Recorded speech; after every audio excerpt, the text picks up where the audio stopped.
এই সন্তান বাবা মার সবচেয়ে বাধ্যগত সন্তান হতো, এই সন্তান নয়ন জোড়ানোর মতো সন্তান হতো। এখন আমাদের ঘরে ঘরে কুলাঙ্গার সন্তান ভরে গেছে। বেশিরভাগ ফ্যামিলিতে বাবা মার চক্ষু শীতলকারী সন্তান নাই।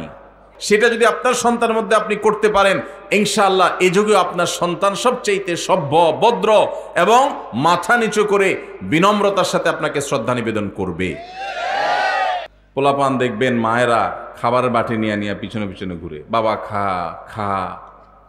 বাবা জিকির করতে করতে বেচারের মুখ দিয়ে ফেনা উঠে যায়, ঘুরতে ঘুরতে শেষ। ছেলে খাবে না, উল্টা ঝাড়ি মারে। ভাবখানা এমন, খাইলে মায়ের স্বাস্থ্য ভালো হবে। আসলে কি তাই? মা বাবা আদর করেন, স্নেহ করেন সন্তানদেরকে, সেজন্য কষ্ট করে হলেও সন্তানকে ভালো জিনিসটা খাওয়াতে চেষ্টা করেন। যদিও আমাদের মায়েদের এই চেষ্টাটা আরো বেশি প্রশংসনীয় হবে যদি মায়েরা যতটা চেষ্টা করেন বাচ্চাকে খাওয়ানোর জন্য, এর চেয়ে বেশি চেষ্টা যদি করতেন হালাল খাবার দিচ্ছেন কিনা সেই বিষয়ে মনোযোগ দিতে, তাহলে এই সন্তান শুধু সন্তান হতো না, এটা ফেরেশতা হইত। এই সন্তান বাবা মার সবচেয়ে বাধ্যগত সন্তান হতো, এই সন্তান নয়ন জোড়ানোর মতো সন্তান হতো। এখন আমাদের ঘরে ঘরে কুলাঙ্গার সন্তান ভরে গেছে। বেশিরভাগ ফ্যামিলিতে বাবা মার চক্ষু শীতলকারী সন্তান নাই। আজকে একটা বিশ্ববিদ্যালয়ের সাবেক ভিসি, তিনি আজকে বলছিলেন যে আমার বাবা আমাদেরকে ছোটবেলায় যখন খেলতে বের হতাম, স্কুল কলেজে পড়ার সময় বলতেন মাগরিবের আগে আগে বাসায় আসবা, এবং আমরাও সেটা আমল করতাম। এসে মাগরিবের নামাজ পড়তাম, পড়ে পড়ালেখা করতে বসতাম। আমার ছেলেকে আমি একই কথা বলছি, আমার মনে আছে আমার বাবা কি বলেছেন আর আমি কি রিঅ্যাক্ট করেছি আমি জানি। এখন ছেলেকে বললাম একই কথা, বাবা মাগরিবের আগে বাসায় আসতে হবে। ছেলে আমাকে জবাবে বলছে, কেন বাবা, কেন মাগরিব পর আসতে হবে, ওয়াই? আমার বন্ধু বান্ধব সবাই তো মাগরিব পর পর্যন্ত খেলে, কই কারোর বাসা থেকে তো এত চাপ দেয় না, তুমি এত জোরাজোরি করো কেন?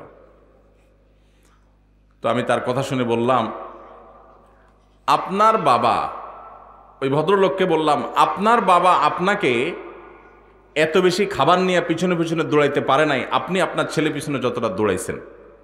উনি বলেন সঠিক।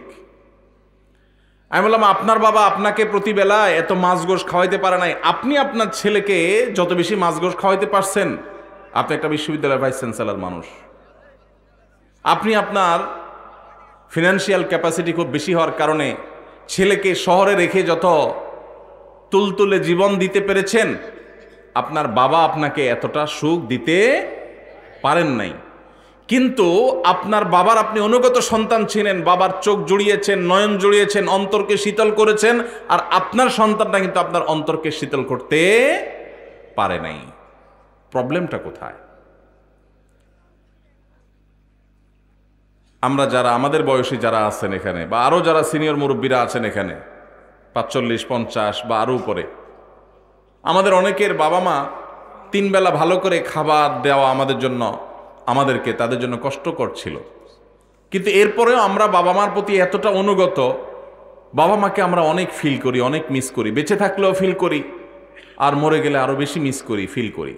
কিন্তু এখনকার যে আমাদের সন্তানরা, এই সন্তানরা আমাদের বাবা মা আমাদের জন্য যতটা করতে পেরেছেন, এদের জন্য আমরা এর 3 গুণ করার পরও তারা আমাদের বাবা মার প্রতি আমরা যতটা অনুগত, আজকালের সন্তানরা আমাদের প্রতি ততটা অনুগত না। কারণটা কি ভাইরা আমার?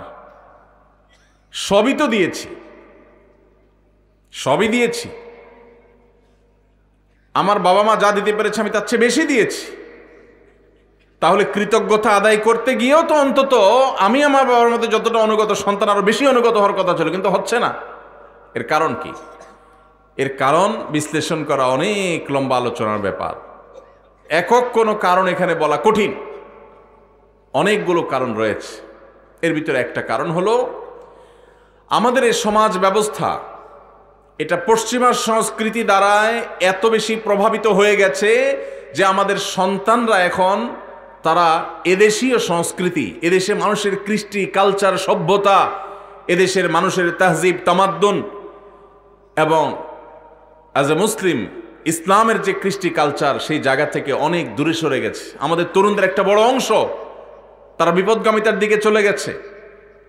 এর কারণ যেমন পশ্চিমা সংস্কৃতির আগ্রাসন আছে, নাটক সিনেমার নামে, বিনোদনের নামে যেগুলো দেখছেন সারাক্ষণ আপনার ভেতরের জগৎকে পরিবর্তন করে দিচ্ছে, সেগুলো আপনার ঈমান, আমল, চিন্তাধারা সবকিছুকে প্রভাবিত করে নিজের অজান্তে চেঞ্জ করে দিচ্ছে।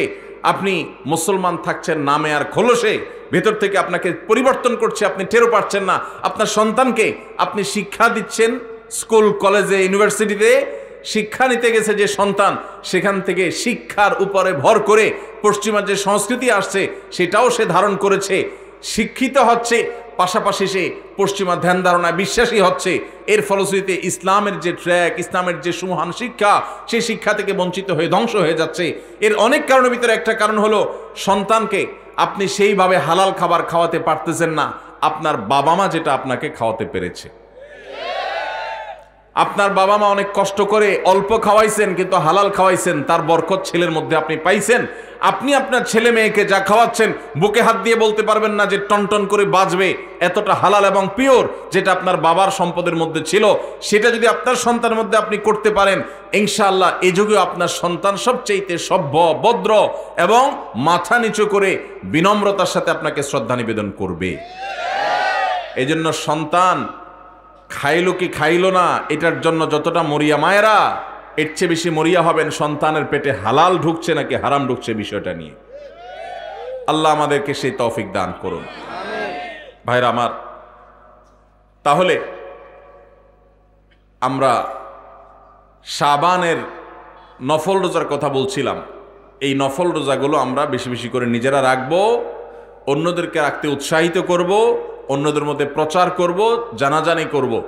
আগামী বছর আমাদের কাছে বলার দরকার নাই, আমি হয়তো মাহফিল আগামী বছর আসবো না, বাঁচবো না, হয়তো মাহফিল আদৌ হইল না, কিন্তু আল্লাহর কাছে যেন এটা বলার মতো থাকে। এই মাহফিল থেকে যাওয়ার সময় নিয়ত করে যাবো ইনশাল্লাহ আমলটা করব। ঠিক আছে না ইনশাল্লাহ?